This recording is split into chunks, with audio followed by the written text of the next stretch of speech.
Gotta be honest, I did not expect to see this type of scenery here in California.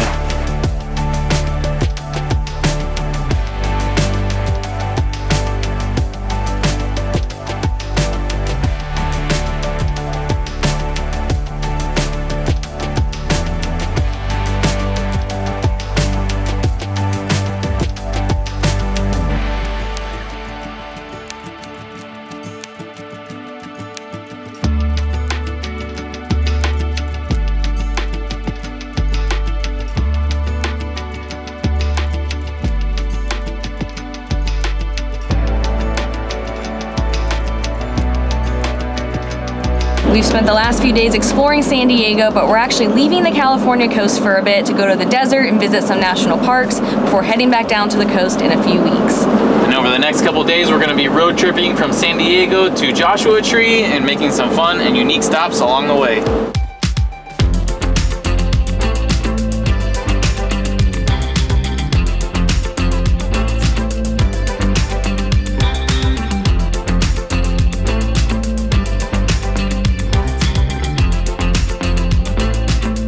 Our first stop is the charming historic mountain town of Julian, which is just about an hour northeast of San Diego. In the 1870s, gold was found in a stream nearby Julian, which led to San Diego County's first and only gold rush, which lasted until about 1900.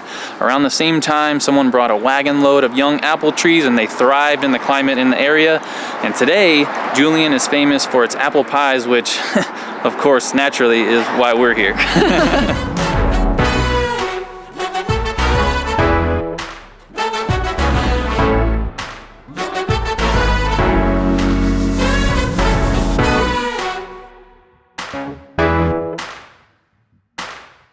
We're here in the early morning and the entire town just smells like an apple pie. It's the absolute best.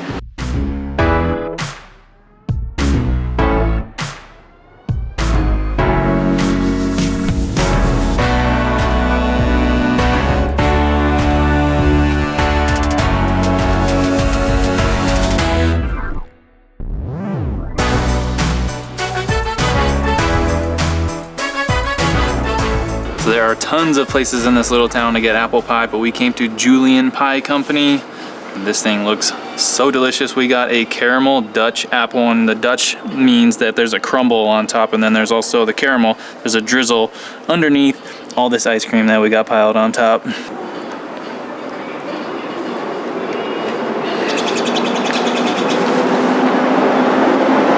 Holy smokes, best apple pie. Maybe best pie I've ever had, I don't know. That is so good. The crust is so flaky and buttery. The crunch on the top of there is just beautiful and sugary, and the apples in there so cinnamony, and you can just taste the apple flavor coming through. And if you top anything with ice cream, I mean, it's gonna make it better. Wow. Oh.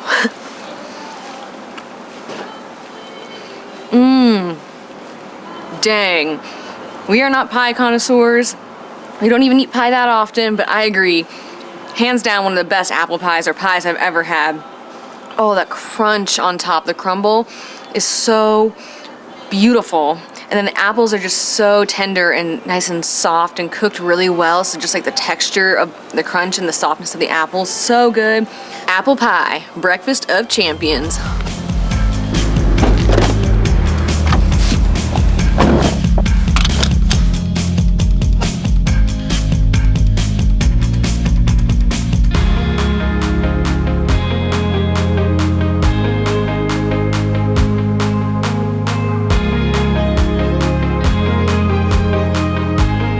Currently driving through Anza Borrego Desert State Park, which is the largest state park in California. The park is known for its desert scenery and its badlands, which is a complete contrast from where we just were in Julian, where it's more mountainous and green, and they're only under an hour apart.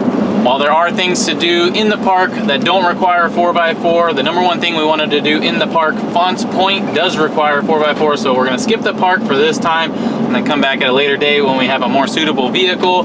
But there is a really unique attraction we wanna check out that's just outside the park that we're gonna go to now.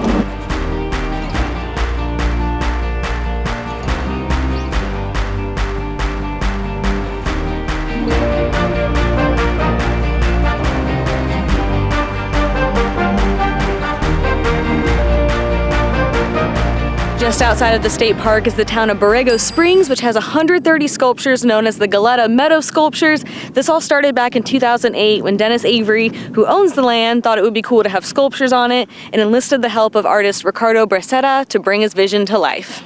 There are sculptures of elephants, dinosaurs, bears, horses, oh my! The original ones here were inspired by animals that lived in the Anzo Borrego area during the Pleistocene age, with the newer ones representing more of the history of the area and just some random things. We found a map online that shows where some of them are, so we're gonna drive around and see what we can see.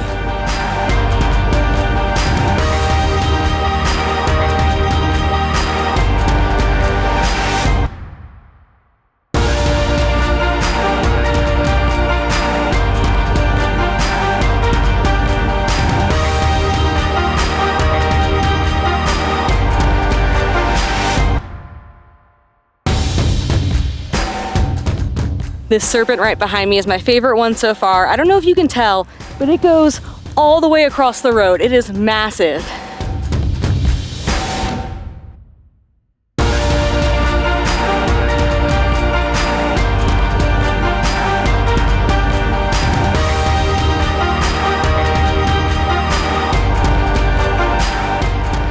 We've spent hours driving around checking out as many of these sculptures as we can, but it is time to get back on the road. Our next stop is a place we've heard mixed things about, which is the Salton Sea, but we figure we're so close, we might as well go check it out for ourselves.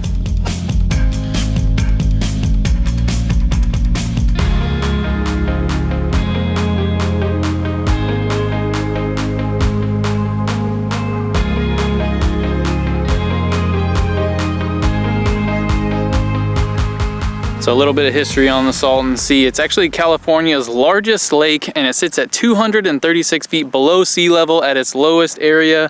I can't think of any time that me or Kathryn have ever been below sea level. The current Salton Sea formed in 1905 when Colorado River floodwater breached an irrigation canal being constructed and flowed into the Salton Sink. Over time, the water has become polluted with contaminants, and the water from the lake doesn't have anywhere to go. It doesn't drain into the ocean, so it either evaporates or it sinks into the ground. And today it has 50% more salinity than the ocean, and because of this, the wildlife in the lake has started to die.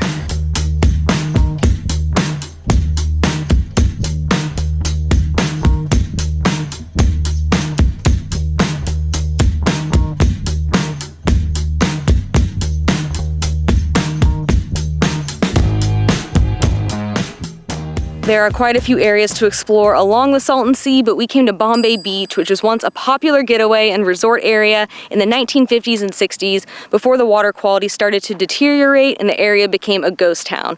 But fast forward to today, while the area is still pretty desolate, there are over 200 residents that live here, and it's starting to turn into this art hub. There's all these art installations on the beach right behind me as well as in town.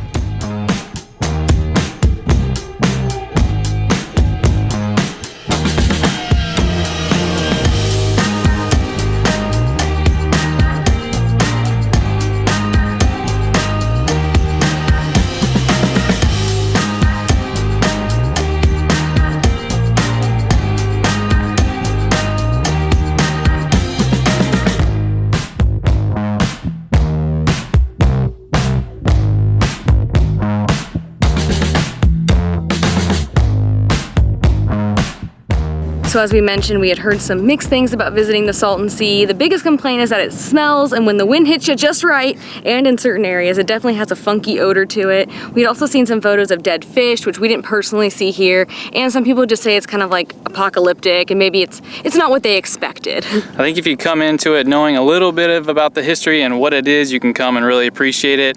And I would say appreciate it more for its artistic values than rather for its nature, even though it is in a really nice setting with the mountains all surrounding and water usually makes everything look better.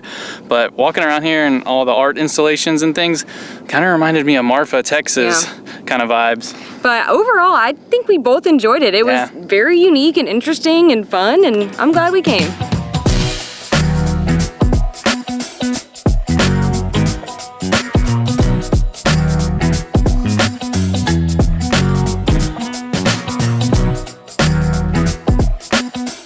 So I have somehow convinced convinced Adam to go on a hike tomorrow called Ladder Canyon. But it's not the hike that's the issue, it's the road to get to the hike. It's off a road called Painted Canyon Road that's known for being pretty sandy. We don't really like to take risks in the van. We're very cautious in the van. Getting stuck in sand does not sound fun. We did read that sedans have made it just fine, but we've also read that people have gotten stuck. But it seems like most recent reviews, people say it's not too bad. So I've convinced Adam to drive down the road so we can do this hike tomorrow. And our goal tonight is to drive most of the way and try to camp. That way we can get some of it over with. I think at the end of the day, the hike's gonna be totally worth the anxiety. But let's hear it straight from Adam. How do you feel, Adam? Not good. I'm sure it'll be fine, but you never know going into a situation. But I am nervous about it, but I think everything's gonna be okay, and it's all part of the adventure.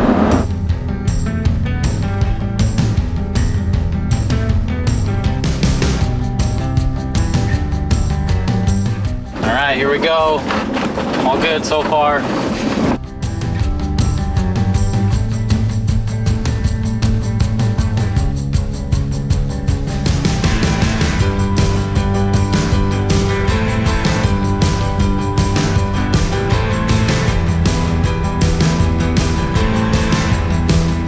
It is a tad sandy, but it's pretty shallow sand, so I don't think it's too soft. But the worst part is it is so washboarded. This is probably the worst we've ever been on with washboard, at least.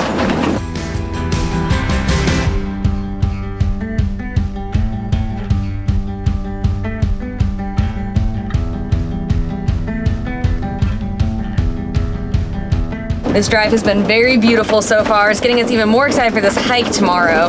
We're getting closer to the trailhead. We thought we would have pulled over to camp by now, but we haven't really found a spot yet, so I don't know what will happen.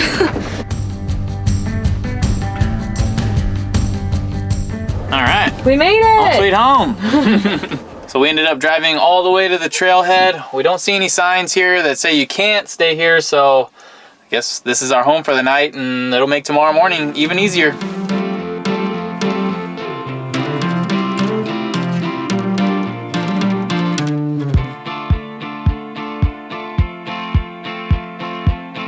As we mentioned yesterday, today we're hiking a trail called Ladder Canyon, which has a slot canyon and another very fun feature. And the route we're doing is 4.4 miles, and because of the fun feature, it is not dog friendly.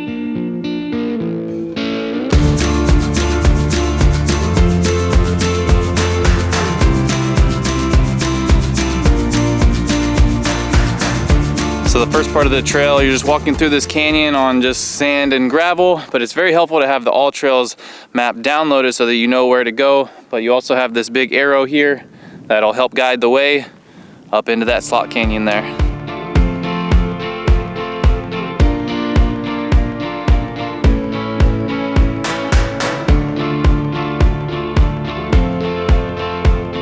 Okay, so the fun feature of this hike is that there are ladders. This is the first one. Adam skipped it and just kind of climbed around, but I thought it looked easier just to climb up this. Cool.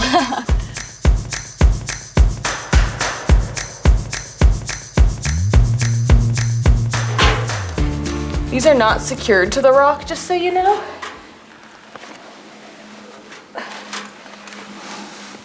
Okay, it's going good. People do this every day. It's gonna be fine.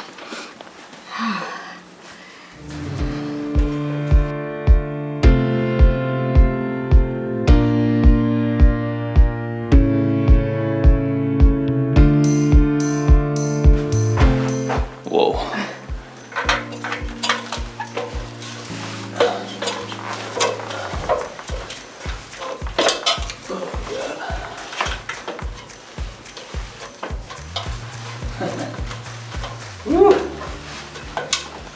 I don't like that it doesn't go all the way up.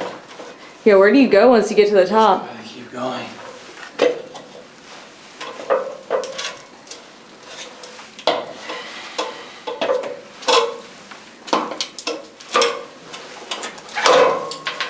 I don't like how much this jiggles. Got it. Just stay in a straight line. At what point can I let go of the ladder? Reach all the way. Oh, this is way scarier than I thought it would be. Okay. Reach all the way over that rock. Yeah, there you go. And just don't push to the left or right. Just like stay going straight and get your knee up here. There you go. Oh, I made it up that one, but oh, I was shaking so bad the whole time.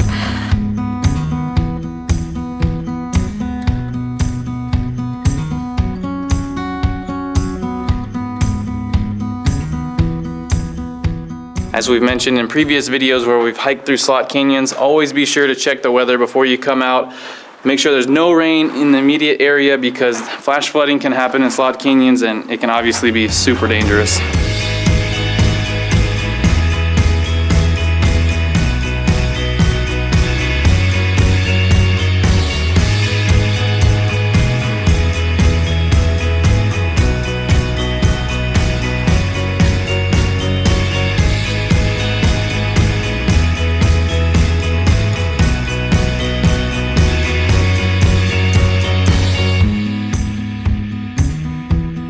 So I think we're done with the ladder section, and there were 4 total, and the third one was definitely the scariest in my opinion. We're now on the Ridge Trail, which will go to the Painted Canyon Trail to get back to the van. We still have like 3 miles or so to hike.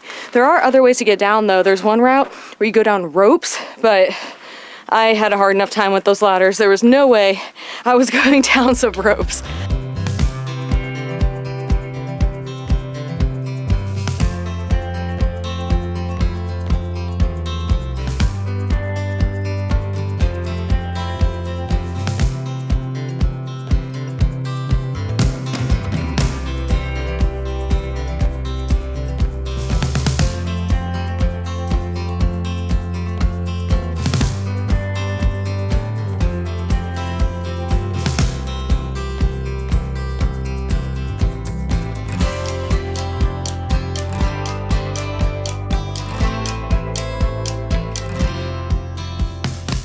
This canyon's definitely giving us like Utah vibes, especially like the Buckskin Gulch that we explored near Kanab, except it's much less orange, it's more of a tan color, but there's all these really cool striations and stripes just in the rock, which I'm assuming is why it's called Painted Canyon. Gotta be honest, I did not expect to see this type of scenery here in California.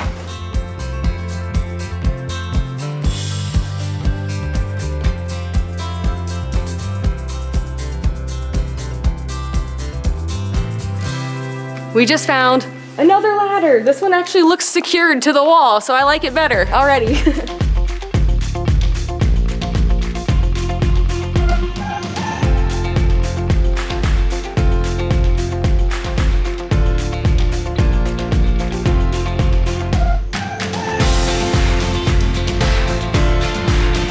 I don't know how to turn around on this one.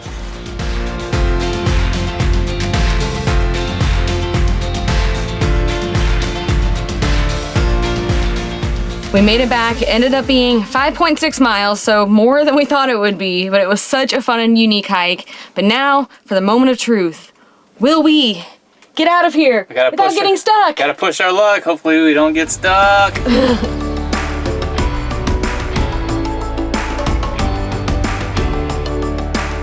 Just saw a big tow truck just drive by, but guess what? It is not for us because we got 100 feet to the road. Woo!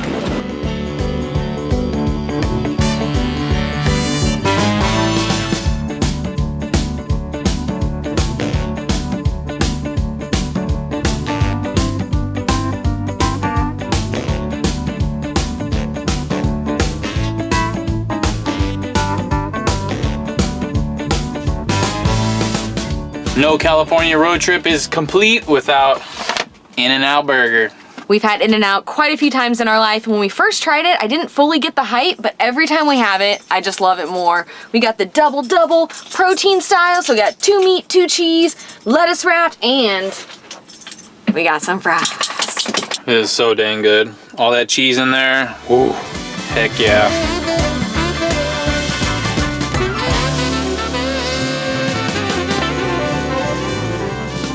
We had planned to end this video and the road trip after In-N-Out, but due to some warm weather coming up, we had to adjust our future plans and cut a bunch of things from this area, but there was one spot that we did not want to miss.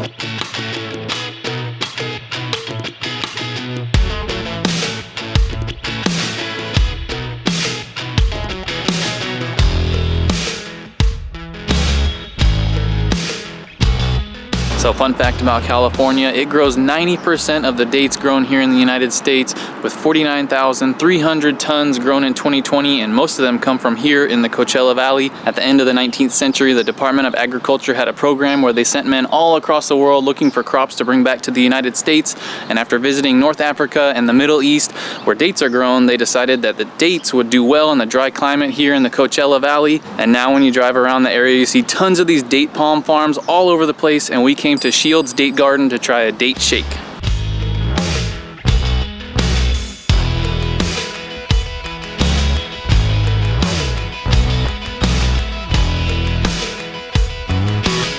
So a date shake is basically just vanilla ice cream and dates, and it's an iconic Palm Springs treat. And here at Shields, they use this thing called date crystals, which are nubbins of dried dates sweetened with date sugar, which they then mix with water to make a paste and mix with the ice cream. And this is what you get.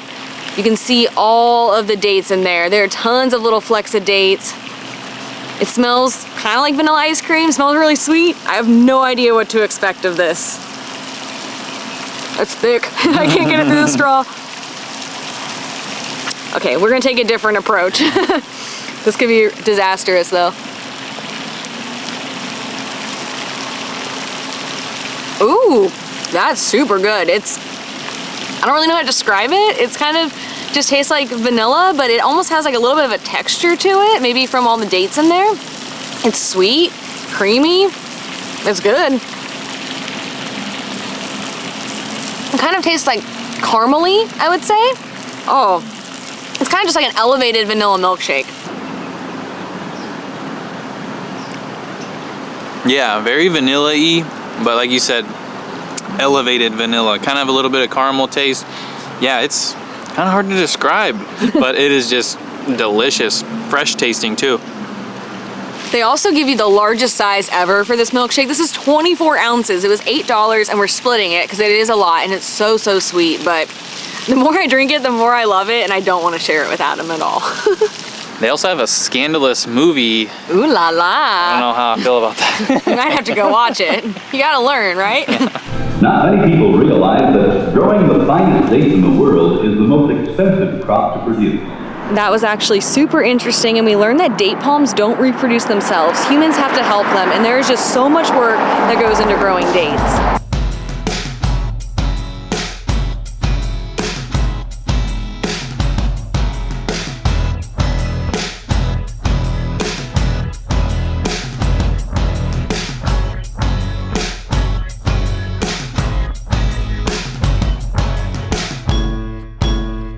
We spent the last couple hours running some errands and doing some chores because we have a big week of road tripping and adventuring ahead of us, and we had to get prepared. And one stop was an Amazon locker, which is how we get packages on the road. And we had a very exciting package come today. Woo! Our new, brand new 100 to 400 millimeter Heck yeah. G-Master lens. Things are about to get really zoomed in. Whoa.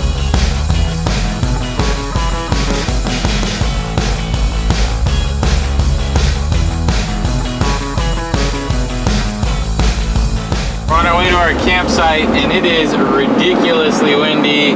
I always say every time that this is probably the windiest day, but today might be the windiest day. It is gnarly right now. It's so hard to drive. We have this thing called crosswind assist in the van that kind of like jerks the van if it gets too windy, and it actually scares you more. Oh my God, you can hear it. We're getting pushed everywhere. This is not very fun.